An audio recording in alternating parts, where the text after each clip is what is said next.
te dit fi mu ne man bu ñu ne woon 1 million la ñuy fay dinaa ko dem fay ndax bëgg a dem. bëgg a dem waaw. luñ fi def lan. dafa tuñ fi dara.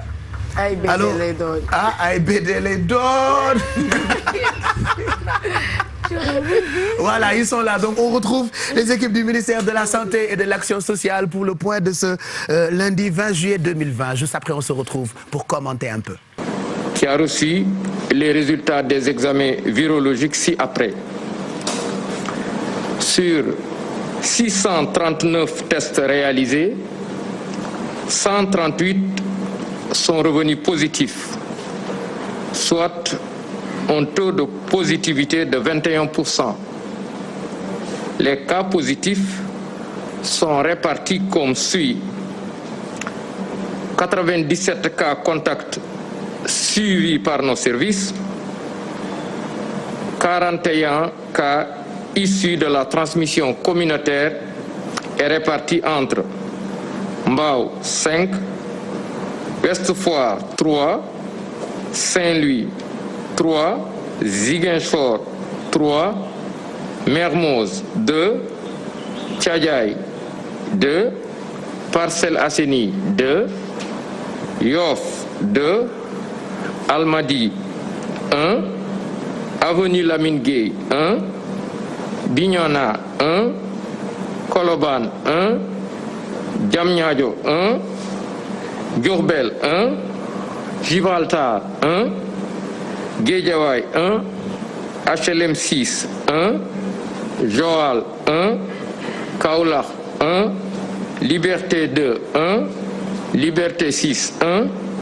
Mamel 1, Nioro 1, Nord Foire 1, Rufisque 1, Touba 1 et Yeumbeul 1. 54 patients hospitalisés ont été contrôlés négatifs et déclarés guéris. 34 cas sont pris en charge dans nos services de réanimation. 3 décès ont été enregistrés ce dimanche 19 juillet 2020. L'état des autres patients est resté stable. À ce jour, 8 948 cas ont été déclarés positifs, dont 6 002 guéris, 170 décédés et donc 2 775 sous traitement.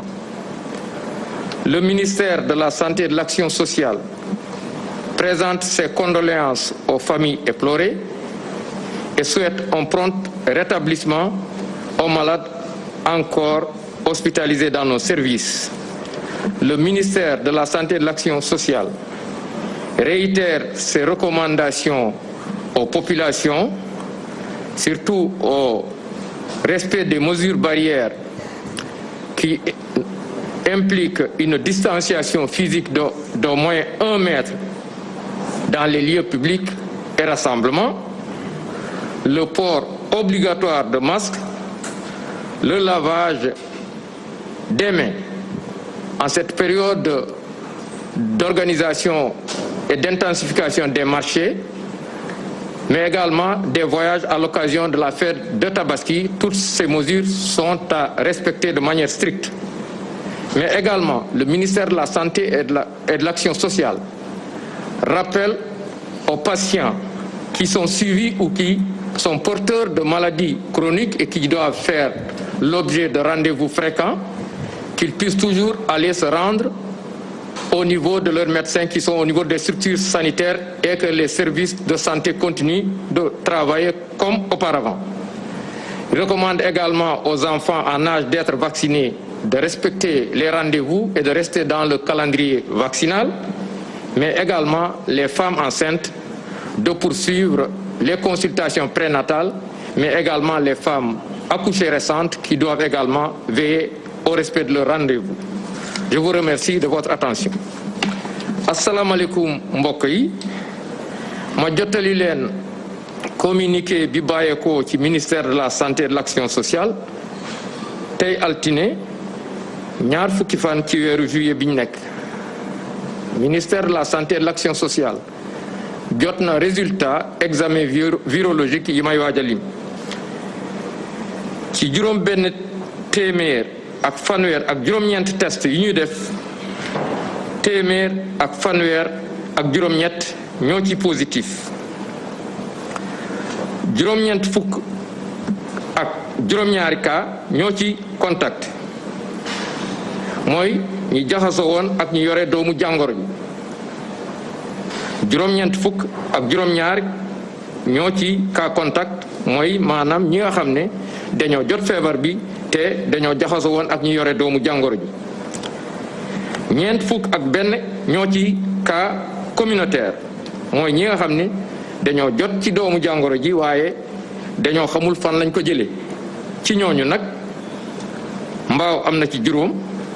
Ouest Foire am na ci ñett Saint-Louis am na ci ñett Ziguinchor am na ci ñett Mermoz am na ci ñaar Thiadiaye am na ci ñaar Parcelles Assainies am na ci ñaar Yoff am na ci ñaar Almadies am na ci benn Avenue Lamine Gueye am na ci benn Bignona am na ci benn Colobane am na ci benn Diamniadio am na ci benn Diourbel am na ci benn Gibraltar am na ci benn Guédiawaye am na ci benn HLM 6 am na ci benn Joal am na ci benn Kaolack am na ci benn Liberté 2 am na ci benn Liberté 6 am na ci benn Mamel am na ci benn Nioro am na ci benn Nord Foire am na ci benn Rufisque am na ci benn Touba am na ci benn Yeumbeul am na ci benn juróom fukki cas ak ñeent ñi entré woon wér nañu bés ni ki tey dinañu génn bu ci yàlla ànde fanweer ak ñeent cas ñu ngi ci des ci service réanimation ñett ñàkk seeni bakkan ni ki démb dibéer fukki fan ak juróom-ñeent ci weeru juillet bi ñu nekk ñeneen ñi des ñu ngi am tan ci bésu tey dalee ko ci cas bu njëkk Sénégal wàññi na juróom-ñetti junni ak juróom-ñeenti téeméer ak ñeent fukk ak juróom-ñetti cas ci ñooñu juróom benn junni ak ñaar wér nañ si téeméer ak juróom-ñaar fukk ñàkk seen bakkan mu des ñaari junni ak juróom-ñaar téeméer ak juróom-ñaar fukk ak juróom ministère de la santé et de l'action sociale mu ngi jaal suñu dëkkandoo yi nga xam ne dañoo jot a am ay mbokk yu wàññeeku di ñaanal ñi des ci hôpitaux yi yàlla may leen tan ba ñu génn ak jàmm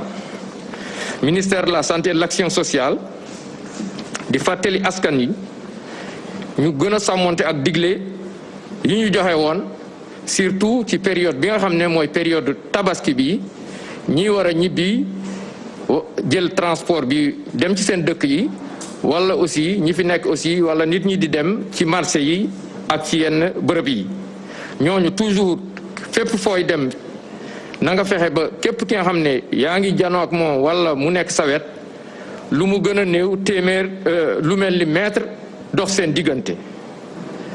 nit ñi di jëfandikoo seen masque yaa xam ne da ngay dem marché wala da ngay tukki nit ñi di gën a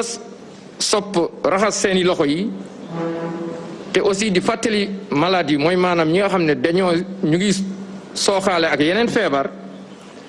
wala ci yeneen ci pour seen wér-gu-yaram ñu continuer di dem ci dispensaires yi wala ci hôpitaux yi surtout ñi nga xam ne dañoo war a am rendez-vous di seeti seeni docteur war nañu continuer di ko def su fekkee ne xale yi aussi ñu bañ leen a fàtte dañoo war a toppatoo seeni ñàkk ñu jot ci ñàkk yi ni mu waree